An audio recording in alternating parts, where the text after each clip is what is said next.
Hello, everyone. My name is Estenzo, and I was in the United States Marine Corps Reserves from '99 to 2005. I was with 4th Light Armored Reconnaissance Battalion. I did one tour in Iraq in March 2003 and ended in September of 2003. I was activated for a year, and I also did in the reserves what we call active duty special work. So I've essentially done 2 years worth of active duty with the United States Marine Corps Reserves. And while I was in country, within the final 3 weeks of tour in country, I had a non-combat injury, and I was told by our battalion aid station officers that if I tell anyone that I had my back injury in country, that I would stay in country or I'd go to Germany, which would be in my best interest to not say anything until we get back to Camp Pendleton. So I thought that that was guidance from people who know what they're doing, so I figured that that would be the best thing to do. So I waited, injured, without my command even knowing that I was injured, and not even my platoon sergeant at the time, and I was a lance corporal when I was out there, that I had a back injury. And again, you know, this is about trusting the guidance that I received from people who knew what they were doing. So I went back to Camp Pendleton and immediately sought care with the Navy Medical Center. And their response was actually outstanding. It was the day that I reported my back injury that it was the next day that I was actually seen. And I was getting therapy, and I thought that this was great. I served my country, and I did my tour in Iraq, and I'm being taken care of. And that is exactly what I expected. I expected a two-way system here where, you know, I serve and then they support, and vice versa. So it was great at the time. I mean, I thought that everything was working out for me. So then became my time of discharge, where I was honorably discharged in 2005. And again, I looked forward to the new chapter in my life, although my command really liked me and they thought that having my leadership and experience with the unit would further enhance the mission and also give good guidance to some Marines out there that were going to deploy. And I did miss a GWAT tour and another redeployment to Iraq because of my back injury. And it lasted until 2005, until I got out. So my medical paperwork was transferred over to the VA healthcare system. And at the time, I was in garrison at Camp Pendleton. They had told me what was going to happen. They had pretty much outlined it, told me that my medical records would be transferred, and the VA healthcare system will take care of me. And there was all of this good information that led me to believe that I was going to be taken care of. And again, I really entrusted in the system. So I then got out of the military and became a full-time student and enrolled in it was Long Beach VA healthcare system. And that's where I began to see the realities of what it truly means to be in the VA healthcare system. Unfortunately, it took a very long time to figure out what was wrong with my back. In fact, when I say very long, I'm still getting checked out for it. In fact, when I say that I'm still getting checked out for it, I haven't even gotten past the paperwork process. And I haven't even gotten a checkout yet. I've gotten x-rays and MRIs, which I thought was making headway, but that's where it ended. I'm still needing to get therapy. And I didn't understand why there was such a delay in this problem. Like, what's the issue? It just didn't make sense. Like, I was expected to have the service continue now that I'm a civilian, and I was just getting paperwork and talk and counseling about how I should conduct myself now that I'm a civilian. And that's kind of where it ended. So from 2005 until 2006, I was dealing with a disability claim where they were sending me letters saying that we're still working on my disability claim, they're still working on my disability claim. And I was a full-time student. I wasn't able to work because of my back injury. I did find a part-time weekend job where I found out that it was much harder to deal with a civilian job now than it was before. I had adjustment issues. I needed to see a psychiatrist. I needed to get some kind of counseling to figure out what's going on with me, because at the time I didn't think PTSD was an issue. So they informed me that I did have 2 years worth of free medical service, but with the way things were going, with the way the appointment setting was going, and the amount of time I was actually seeing someone wasn't really working out. The ratio was like 30 minutes to an hour of seeing somebody, but the appointments would be set up for like a month or 2 months later.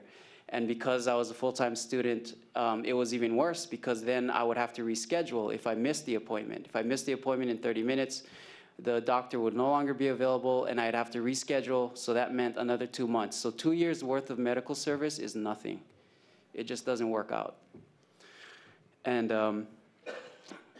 I then realized that adjusting to civilian life was going to be much more challenging, and it's because I was a full-time student that it didn't really dawn on me until I got my AA degree, and I was again optimistic about trying to reach into higher goals and move on into my new chapter of my life. And again, I was still dealing with the VA healthcare system, which was more of a roadblock than anything else.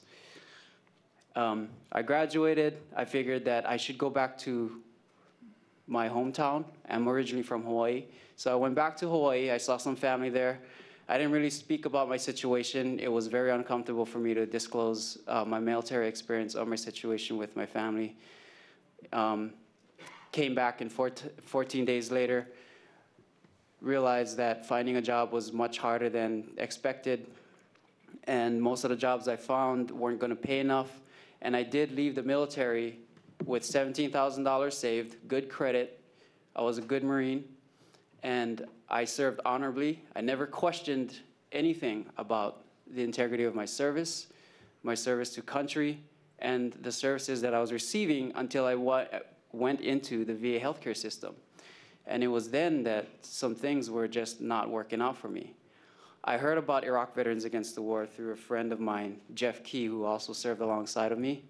He's also from 4th Line Armored Reconnaissance. We touched bases when I was already in this situation where I don't think I was gonna be able to help myself.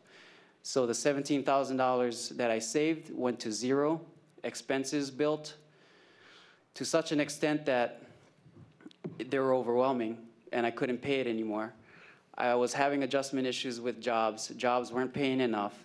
My credit score went very low. It's now at fair. And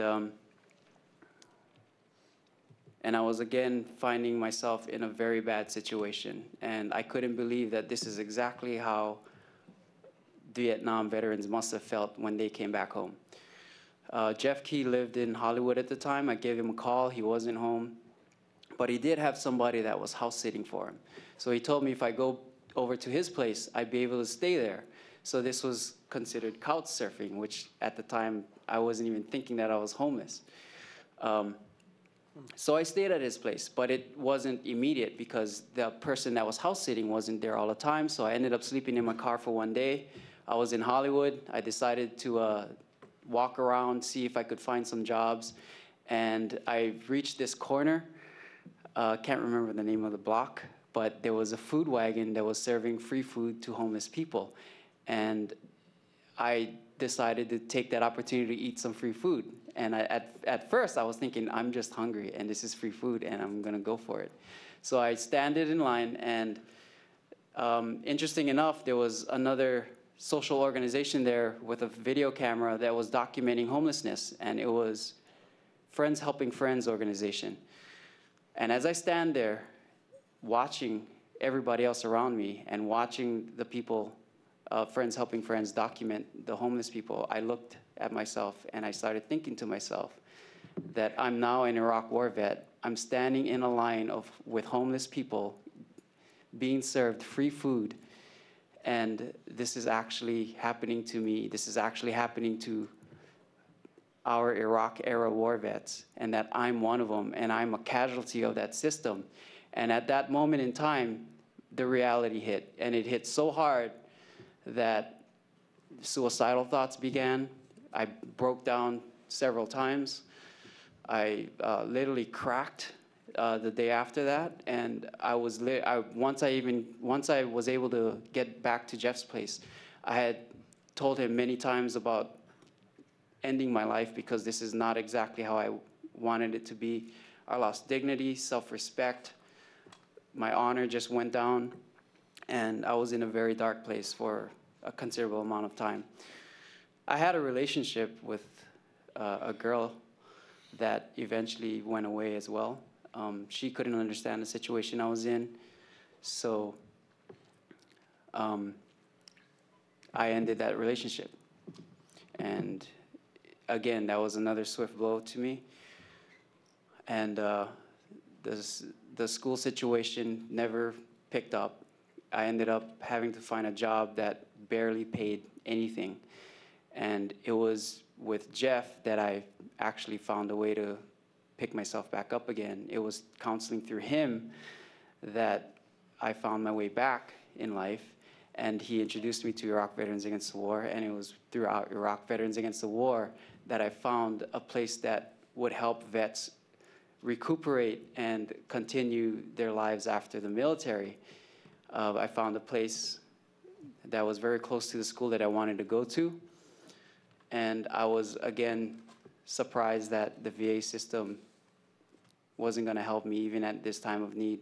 And I was also reluctant to go back to the system, but I was encouraged that I should, because if I don't go back to the system, then they'll never know, and that I'll be another casualty of the system. So I did go back, and unfortunately, I'm back at square one again. They still want me to fill out more paperwork. They want me to do appointments again, and they want me to start from square one.